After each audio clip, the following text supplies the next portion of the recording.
pour juger ce type de crime. La réalité que je vis, c'est celle du double langage permanent de l'Occident. Alors là, je pouvais vous donner des exemples sans arrêt. L'ambassadeur américain qui invoque les droits de l'homme, la Convention contre la torture, etc. Alors qu'à Guantanamo ou en Afghanistan, la torture est pratiquée tous les jours par des agents du pouvoir américain ou par l'armée américaine. Donc un double langage qui est désormais plus accepté par les pays, notamment de l'hémisphère sud. Double langage aussi en Côte d'Ivoire. À l'issue des élections présidentielles d'octobre 2010, le scrutin se révèle tellement serré qu'aucun des deux candidats n'accepte de reconnaître sa défaite. La situation dégénère en un conflit armé qui oppose les deux camps dans de nombreuses parties du pays. Après plusieurs tentatives infructueuses de médiation de chefs d'État africains, la France demande à l'ONU d'intervenir. Ma position était que la Côte d'Ivoire s'est dotée d'instances et d'institutions nationales qui ont un rôle bien défini.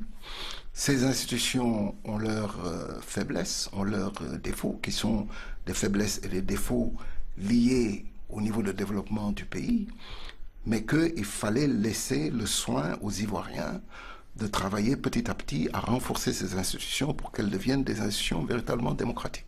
La diplomatie française, empêtrée dans ses vieux réflexes de France-Afrique, choisit alors de soutenir le candidat Ouattara, ex-numéro 2 du FMI, qui semble offrir plus de garanties aux entreprises françaises implantées de longue date en Côte d'Ivoire.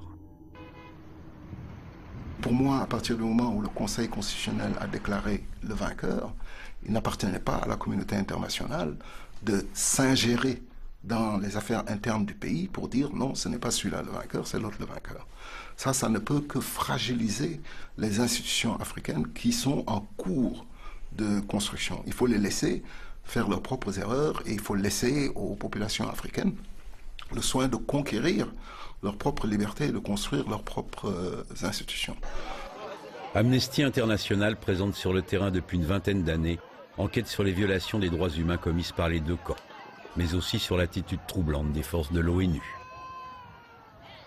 Les forces de l'ONU avaient notamment pour mandat de protéger les populations civiles, et c'est une chose qu'elles n'ont pas faite. Nous reconnaissons qu'elles étaient confrontées à des obstacles extrêmement graves, mais dans le cas de Douékoué, par exemple, où des centaines de personnes ont été tuées, il y avait un camp de l'ONUCI à 1 kilomètre de là, et ils n'ont pas bougé, non seulement le jour du massacre, mais dans les jours qui ont suivi. Quand on voit le soldat à casque bleu, les yeux fermés ici, alors que les chasseurs d'oiseaux, donc, qui ont fait partie des personnes qui ont fait ce grand massacre à Douékoué le 29 mars, ces chasseurs d'oiseaux passent en toute impunité, justement, derrière ce soldat casque bleu, les yeux fermés. Donc c'est effectivement assez symbolique de ce qui s'est passé à Douékoué, un massacre commis par les forces pro-Ouattara, avec les casques bleus qui ne sont pas intervenus ce jour-là.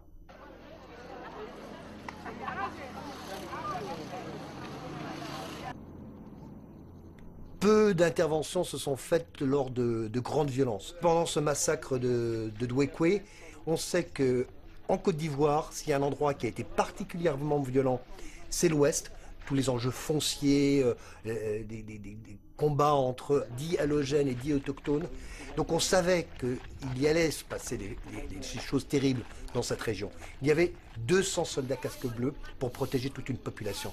Et après ce grand massacre du 29 mars, toujours que 200 soldats. Aucun renfort n'est envoyé. Alors que la plupart des villages aux alentours sont vidés, ont été brûlés, les gens sont partis dans la brousse, ont été eux-mêmes pourchassés par des chasseurs d'oiseaux avec des chiens. Tout ça sans aucun renfort, pas un soldat de plus casque bleu. Alors qu'il y en a 10 000 en Côte d'Ivoire et que 200 ici à Douékoué. C'est incompréhensible. Une situation incompréhensible constatée sur le terrain par la mission d'Amnesty qui a pu recueillir les témoignages des victimes afin d'établir la vérité sur les exactions perpétrées, aussi bien par les pro-Gbagbo que par les pro-Ouattara.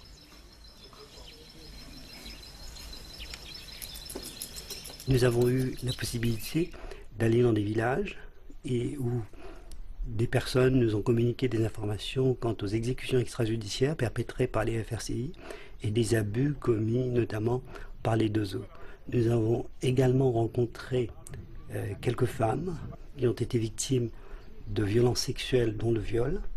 Nous avons pu également rencontrer quelques personnes qui ont été torturées à l'aide du plastique fondu sur le corps. Il dit mon vieux bonjour. Il dit bonjour mon fils. Mon mari et mes enfants. Arrivé à Depem, il a été arrêté par les forces républicaines. Et je ne l'ai plus revu. Qui sont l'objet des poursuites, de la chasse à l'homme et tout ça. Vous dites à Godiboué? Oui. C'est là, vous étiez assis là? Oui, c'est là. Oui. Mais après, où est-ce que... On a eu l'impression, avec la victoire d'Alassane Ouattara, que les choses étaient réglées, que maintenant on allait voir une nouvelle Côte d'Ivoire renaître de ses cendres.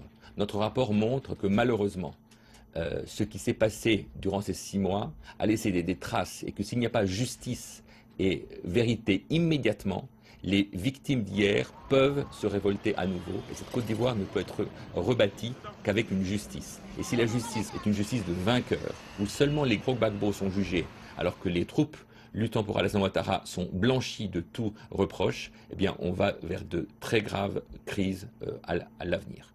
À mon avis, ce qui est au bout du rouleau, c'est l'idée que l'Occident, à lui seul, soit porteur de cette nécessité et que par l'ingérence, on va imposer aux autres le respect des droits de l'homme chez eux. Ça, je suis désolé d'avoir à le dire, mais c'est un résidu de la pensée néocoloniale et ça ne fonctionne plus, en fait. Donc c'est plutôt dans l'avenir le potentiel de démocratisation qui va être à l'œuvre dans chacun des pays. Et d'ailleurs, c'est comme ça que ça s'est passé chez nous. Parce que les pays européens ne sont pas devenus de plus en plus démocratiques et n'ont pas respecté de plus en plus les droits de l'homme, parce qu'une ONG de martiens ou une armée martienne est venue chez eux. C'est le mouvement interne. De même que les puissances occidentales s'ingèrent dans le mode de gouvernance des pays émergents, les grandes instances financières internationales maintiennent sous tutelle et dépendance ces États fragiles et leur dictent leurs politiques économiques. Conséquence immédiatement vérifiable, les budgets alloués à la santé, l'éducation, le logement, l'environnement sont réduits à peau de chagrin et les droits économiques, sociaux et culturels des populations sont constamment bafoués. Il y a une schizophrénie des Nations Unies, ou des pays occidentaux en général, des Nations Unies qui est absolument... qui saute aux yeux, qui est détestable, qui est pratiquée comme dans une sorte de normalité, comme si de rien n'était. Au Conseil des droits de l'homme, la France, je prends la France, je pourrais prendre un autre pays occidental, l'ambassadeur de France vote pour le droit à l'alimentation, la défense du droit à l'alimentation, tous les mécanismes qui permettent de le défendre. Et 500 mètres plus loin, au bord du lac, dans la grande salle de l'Organisation mondiale du commerce, un autre ambassadeur de la France, de la même République de la France, vote pour la libéralisation à outrance pour permettre la pénétration des sociétés multinationales occidentales.